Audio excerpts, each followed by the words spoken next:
नमस्कार। कैसे हो भावी अध्यापकों।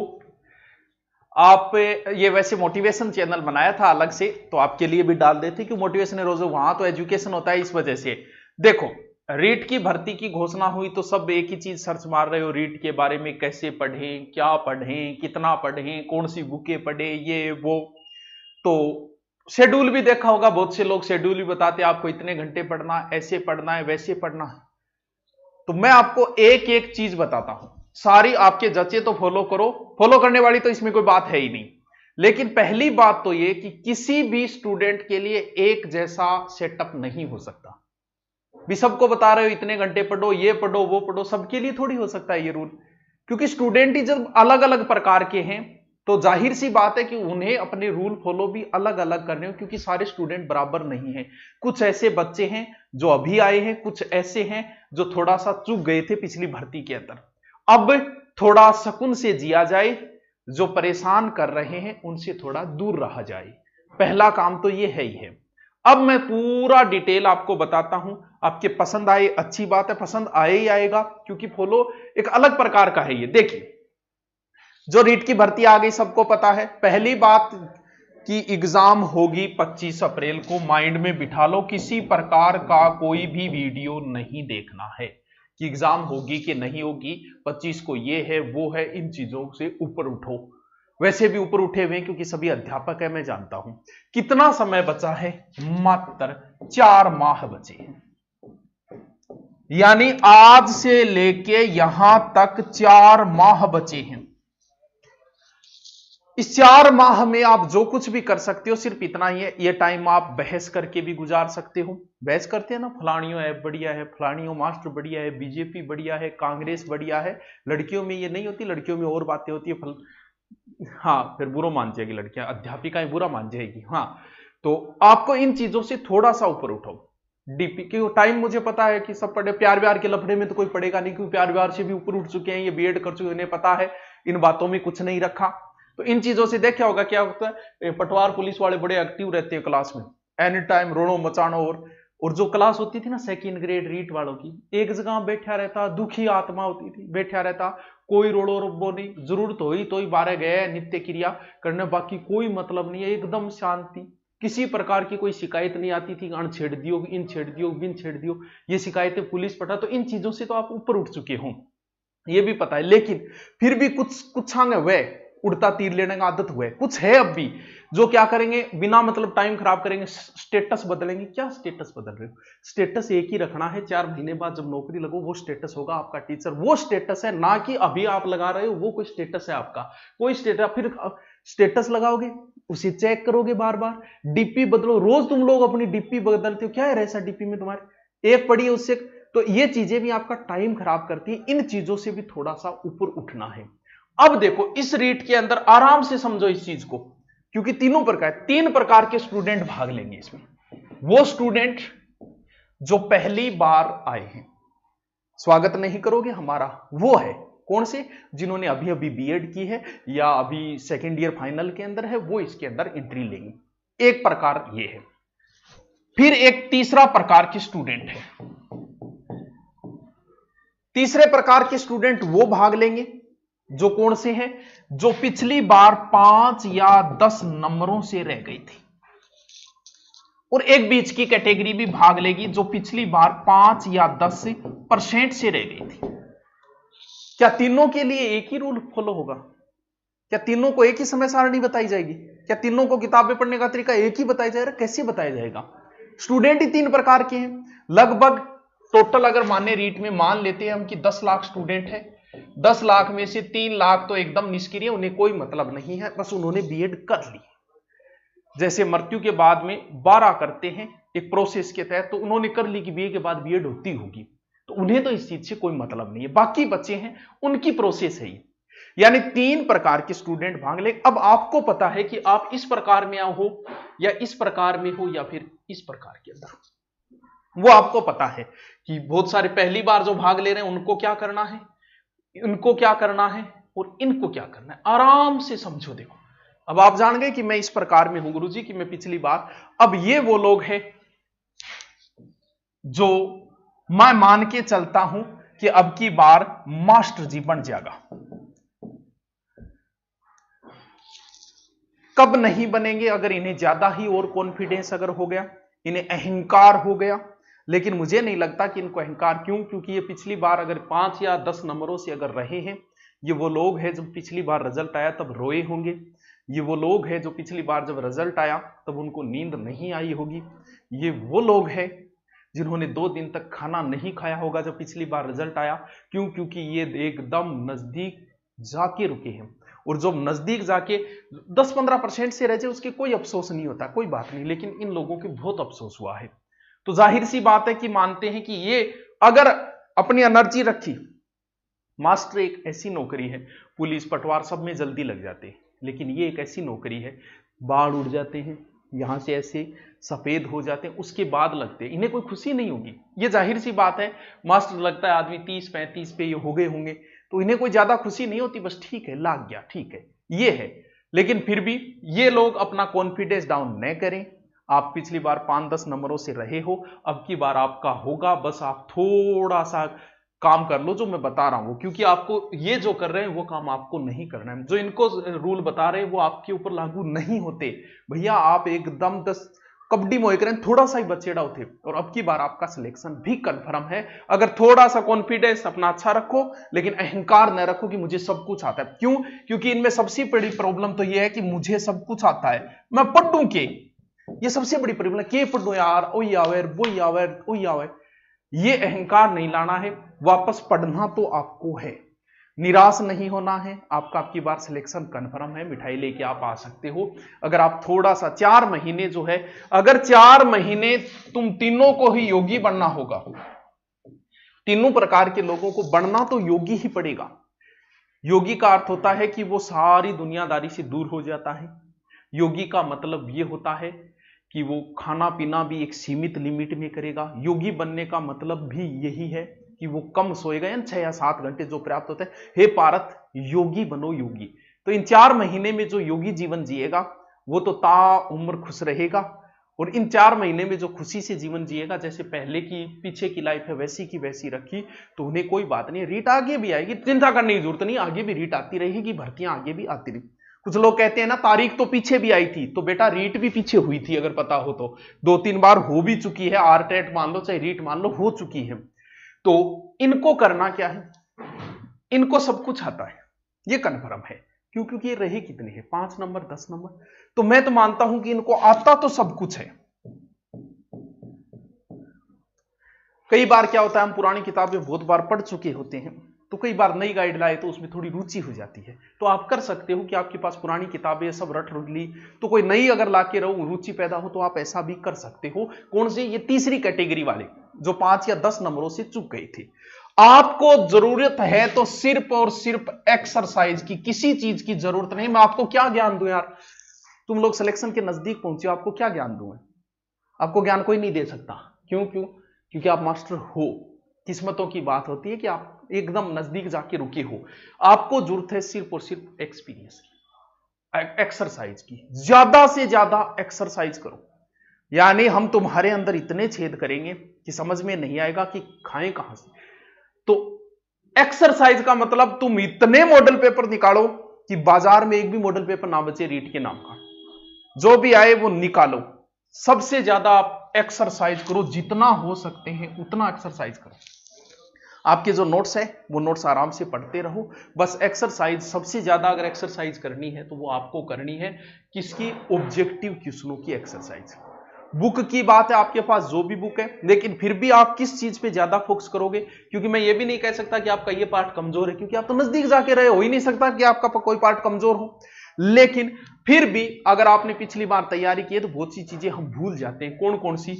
जैसे सबसे ज्यादा अगर आपको पढ़नी है तो शिक्षण विधियां पढ़नी है और साइको, क्योंकि ये एक ऐसी चीजें हैं जिसमें कभी सीधे क्वेश्चन नहीं आएंगे। रीट वालों को सबसे ज्यादा परेशान करती है तो साइको और शिक्षण विधि।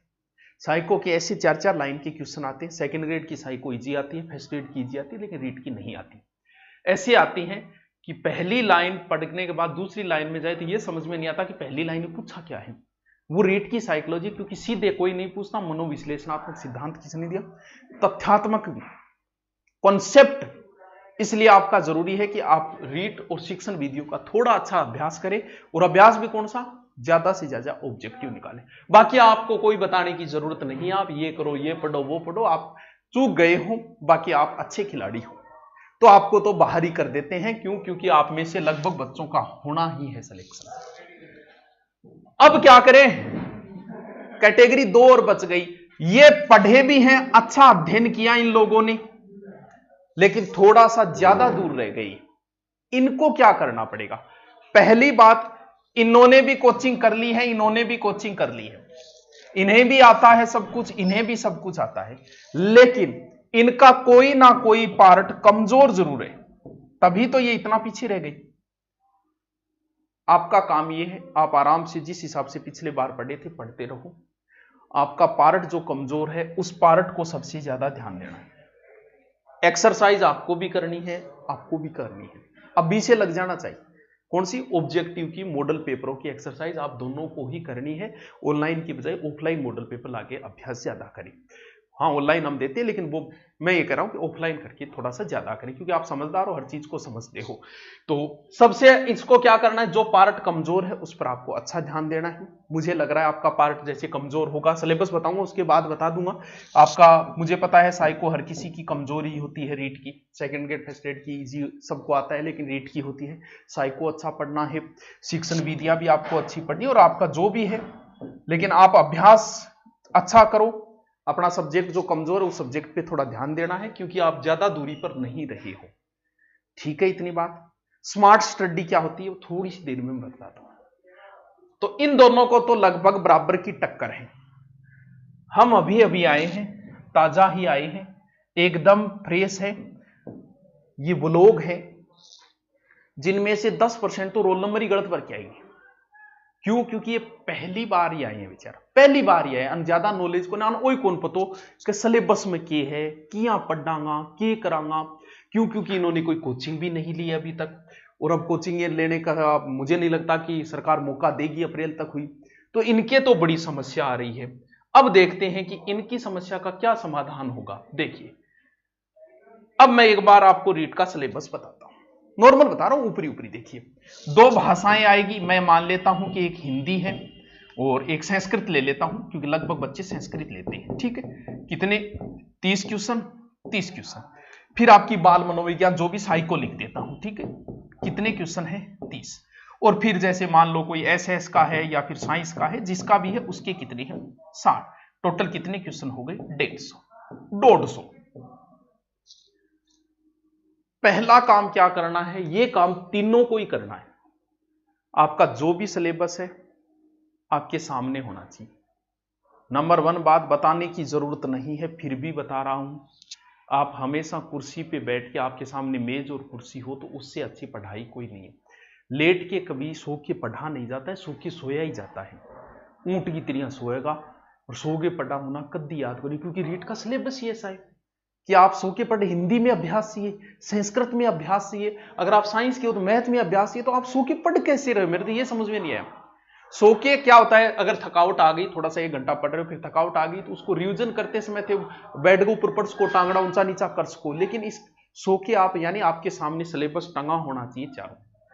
आपको लग रहा होगा कि इससे क्या होगा, इसका आपको फायदा जब मिलेगा तब होगा। आप करो, मेरे कहने पे एक बार कर लेना, सिलेबस एक बार चिपका लेना। आपका जो भी सब्जेक्ट का सिलेबस है वो एक बार चिपका लेना, आप जहां बैठ के पढ़ाई करो, बस इतना सा कहना मान लो था, सोगल आ गई। ठीक है, इतो काम करिए, इसका आपको अनुभव आपको पता चलेगा लास्ट महीने की, हाँ इस सिलेबस से मुझे क्या फायदा हो, जो मेरे सामने हमेशा रहता था। पढ़ते समय भले तीनों ही हो, तीनों के लिए ये रूल लागू होगा, पढ़ते समय आपके पेन हमेशा ही पास में होना चाहिए। ये नहीं कि आप बिना पेन ही पढ़ रहे हो, भले आप किताब पढ़ रहे हो, नोट्स नए बना रहे हो, तो भी आपके पास पेन होना चाहिए, ताकि आपको पता तो चले आप कहां हो, क्या पढ़े। यानी पेन हमेशा आपके पास होना चाहिए। और जो व्यक्ति लिख लिख के पढ़ता है उसे यह पता, क्योंकि अगर आप लंबे समय तक पढ़ रहे हो तो एक बार दिमाग ऐसा कहेगा कि तेरी याद ही नहीं हो रहा। तो अगर लिख लिख के पढ़ते हो, लिखना कैसे है, रफली नोट्स बनाते हो, बहुत अच्छी बात है। नोट्स कैसे बनाने वो भी मैं वीडियो डाल रखा है, देख लेना, उस चैनल पे है। लेकिन लिखते में कैसे पढ़ना है, रफली। काम की चीजें एक किताब के अंदर, काम की चीजें एक पेज के अंदर मुश्किल से 50 लाइन है तो उसमें काम की लाइनें होती है 15 ही, बाकी सिर्फ कनेक्टिंग वर्ड होते हैं। भले किसी की पढ़ो, जैसे हम महाराणा प्रताप को पढ़ रहे हो, बाकी सारे कनेक्टिंग वर्ड है कि महाराणा प्रताप के पिता का नाम महाराणा उदय सिंह था, ये कनेक्टिंग वर्ड है, यहां काम का वर्ड उदय सिंह है। तो फिर कैसे बनाना, हेडिंग डाली। अगर आप रफली कर रहे हो, नोट्स बनाना है तो अलग है। मान लो आप रफली कर रहे हो, रफली में आपको क्या लिखना है, सिर्फ उदय सिंह लिखना है। रफली चल रहा है, ऐसे ही पढ़ना है। अब के बाद उदय सिंह लिख दिया। महाराणा प्रताप का जन्म 9 मई 1540 से कुंभलगढ़ दुर्ग में। या काम की बात कौन सी, बाकी सब कनेक्टिंग वर्ड है। काम की बात है 9 मई 1540 कुंभलगढ़। महाराणा प्रताप का राज्याभिषेक गोगुंदा में 1572 में। काम का वर्ड कौन सा है, गोगुंदा 1572। मान लो आपने सारे चैप्टर लिख लिए, आपने ये वर्ड छोटे छोटे छोटे एक पेज के अंदर लिख लिए। अब इसको रिपीट कैसे मारना है ये समझो। उदय सिंह ये क्या था, महाराणा प्रताप के पिता, क्योंकि आपने सिर्फ उदय सिंह लिख रखा है। 9 मई 1540 में क्यों, महाराणा प्रताप को जन्म। कुंभलगढ़ क्यों, कुंभलगढ़ दुर्ग में। गोगुंदा में की चीज ही, यानी ये है रिपीट मारने का, ना कि आप पूरी किताब को रिपीट मारोगे। यानी बाकी कनेक्टिंग वर्ड है उनका कोई औचित्य नहीं होता है। तो इस तरीके से साइड में लिखते हुए पढ़े, बहुत ही ज्यादा फायदा होगा आपको। रिपीट मारे तो वापस उस किताब को रिपीट नहीं मारना है। भले आप नोट्स पढ़ रहे तो भी यही फॉर्मूला काम में लेना है, आपका टाइम बचत बहुत ज्यादा होगा। ये तीनों को ही अपनाना है, ठीक है। ये सिलेबस मैंने बताया। अब स्मार्ट स्टडी, ये स्टडी सिर्फ इन दो पे लागू है। अगर कोई ये चाहता है, ये तीसरा, कि मैं भी अच्छा स्कोर कर लूं, कौन सी जो पहली बार शामिल हुए कि गुरुजी मैं ही थोड़ा अच्छा स्कोर करना चाहूं, तो मैं ये पढ़ूं कि मेरे 4 महीना में बहुत अच्छा स्कोर कवर हो जाए। देखो क्या करना है, हिंदी के 30 में से 15 नंबर की शिक्षण विधि है, दूसरी भाषा की 15 नंबर की शिक्षण विधियां, और इनमें भी शिक्षण विधियां हैं। यानी अगर मान लो आप संस्कृत नहीं पढ़ते पूरी की पूरी, मान लेते हैं एक बार, लेकिन फिर भी आप शिक्षण विधियां कवर कर लेते हो, तो भी आपके आधे नंबर तो आ गए।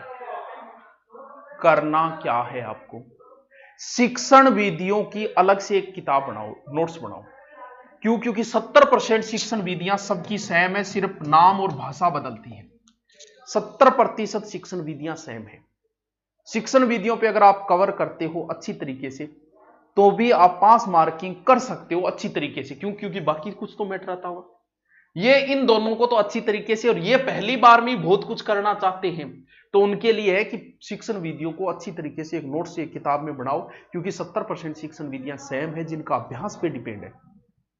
हिंदी मुझे पता है ग्रामर लगभग कर दोगे, 15 नंबर की ग्रामर में 10 नंबर आप करके आ जाओगे, लेकिन शिक्षण विधि में 15 में से नहीं कर पाओगे अगर आपने अच्छा अध्ययन नहीं किया।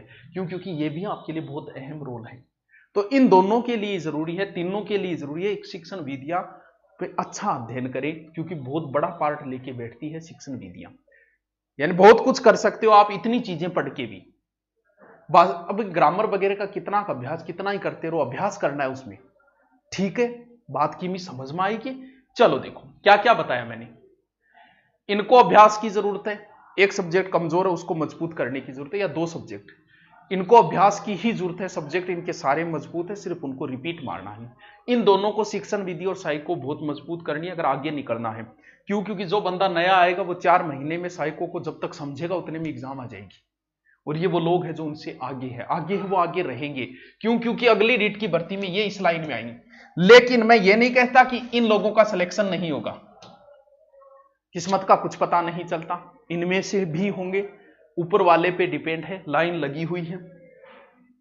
और मैं भी पीछे ही पीछे खड़ा था, ऊपर वाले ने कहा कि पीछे मुड़, तो मैं आगे आगे आ गया। तो ऊपर वाले पे डिपेंड है, कई बार जो पीछे खड़ा है ऊपर वाले ने बोल दिया तो वो भी आगे आ सकता है। तो इनको भी गहन अध्ययन की जरूरत है। इनके बराबर आने के लिए इसको दिन रात एक करने की जरूरत है, ना कि 3 घंटे 2 घंटे 4 घंटे, इतने से काम नहीं चलेगा। इनको सारे, अब बात आई कोचिंग, इनको कोचिंग की जरूरत है, लेकिन अब नहीं खुल रही वो बात अलग है। लेकिन क्यों, क्योंकि पुलिस में कोचिंग की जरूरत नहीं इतनी।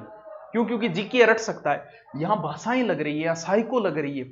कोचिंग नहीं है तो कहीं ना कहीं ऑनलाइन जो भी आपने ले रखा है, किसी यूट्यूब से ले रखा है, यूट्यूब से अध्ययन करते हो तो भी अच्छी बात है, आप कहीं से भी कर रहे हो, लेकिन गुरु की आवश्यकता जरूर है इन लोगों को। इनको किसी गुरुजी की आवश्यकता नहीं है, इनको भी किसी गुरुजी की आवश्यकता नहीं है। ना इन्हें यूट्यूब पे टाइम खराब करने की जरूरत है, ना किसी ऑनलाइन ऐप में खराब करने की जरूरत है। हाँ, कोई पार्ट कमजोर है उसके लिए आपने ले सकते हो कि हाँ गुरुजी थोड़ा पार्ट कमजोर है, ये खातर साइको खातर लियो, हिंदी खातर लियो, शिक्षण भी दियो, वो एक अलग बात है। लेकिन जरूरत नहीं है इन लोगों को, इनको जरूरत है सिर्फ एक्सरसाइज और अपने सब्जेक्ट को वापस मजबूत बनाने की। इनके लिए सारी चीजें ही लागू होती है क्योंकि पहली बार इन्होंने प्रवेश किया है। अब प्रवेश किया है तो भाई नई चीजों के लिए गुरु की आवश्यकता, क्योंकि आपकी भाषाएं लगती है जिसे आप घर पे पढ़ना मुश्किल काम है। घर पे आप खुद समझ के करोगे, एक गुरुजी समझाएंगे, उसमें समय की बचत होती है और कुछ नहीं। तो इनके लिए जरूर। अब क्या होता है, आप अभी देखना, आप पता नहीं आईएएस का रिजल्ट आता है, एक बंदे को प्रेजेंट किया जाएगा, हिंदी माध्यम से भी इसने किया आईएएस क्लियर, एक आधो वह कोई भी भयंकर तरीके से प्रेजेंट किया जाएगा, फिर एक थारा सामने प्रेजेंट करी जाएगा, ये देखिए इनके पिताजी रिक्शा चलाते थे और ये आईएएस बन गई, जबकि आईएएस वगैरह के बच्चे आईएएस बनते हैं।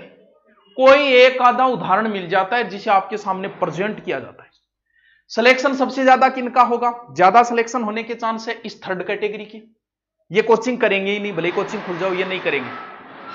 अब सिलेक्शन सबसे ज्यादा इनका होगा तो इनकी पोस्टें देखोगे, देखिए बिना कोचिंग की इन्होंने पार। ये भूल जाते हैं कि इन्होंने भी कभी कोचिंग तो की थी, कभी ना कभी गुरु का, लेकिन आदमी एहसान फरामोश होता है हमेशा, श्रेय अपने आप ही लेता है, किसी को देता नहीं है। तो ये सिलेक्शन इनका ज्यादा, बोल देखिए बिना किसी कोचिंग आपको पोस्टें मिलेगी फेसबुक पर वगैरह ऐसी, लेकिन वो लोग जो होते हैं ना वो कभी ना कहीं कोचिंग में भटके खाए हुए होते हैं। मैं कोचिंग का पक्ष नहीं ले रहा, अब ये मत समझना, कोचिंग तो खुली हुई नहीं है, ऑनलाइन ऑफलाइन में किसी की पक्ष नहीं ले रहा, लेकिन रीट एक ऐसा है जिसमें आपको थोड़ी सी गुरु की आवश्यकता है। कोई स्थानीय गुरुजी या कोई यूट्यूब, आपने बहुत सारे यूट्यूब पे चैनल भाषाओं के बने हुए हैं, आपको थोड़े से वो कंसेप्ट समझ लो बस। इनको जरूरत है, इनको जरूरत नहीं है, इनको जरूरत पूरा पूरा 4 महीने पढ़ने की है और कोई काम नहीं है आपको। आपको मॉडल पेपर कब निकालने, आपको बस शेड्यूल बनाओ, मार्च तक का आपका सिलेबस पूरा कंप्लीट हो जाए। साथ साथ कैसे निकालना है, जैसे ही कोई टॉपिक पढ़ा उस टॉपिक के आज तक के आए हुए क्वेश्चनों की एक बुक रखो, बहुत सारी बुकें आती है, उससे करो कि कैसे आ रहे हैं, किस प्रकार की क्वेश्चन आ रहे हैं। अब बुक बताए, और इनको तो बता दिया कि इनको तो अभ्यास की जरूरत ज्यादा है, और आपकी पुरानी जो भी आपके पास गाइड नोट्स वगैरह वो पढ़ते रहो बस। इनके लिए अप्रैल पूरा का पूरा आपको मॉडल पेपरों को देना है या फिर ऑब्जेक्टिव क्वेश्चनों को। अब आप सिर्फ अपना सिलेबस कंप्लीट करो एक बार बढ़िया तरीके से, और टाइम मिले तो ऑब्जेक्टिव भी साथ में निकालते रहो। अब बात आती है बुक्स कौन सी लाएं। अब मैं आपको एक सीधी सीधी बात बताऊं, आप कितने भी यूट्यूब चैनल देख लेना, रीड के लिए बेहतरीन बुकें। अब टीचर पे डिपेंड करता है, एक तो तटस्थ नीति से काम करने वाला टीचर सीधी कहेगा एनसीईआरटी के लिए आओ, आरबीएससी के लिए आओ, कोई आपके पास एक गाइड है वो लियो बस।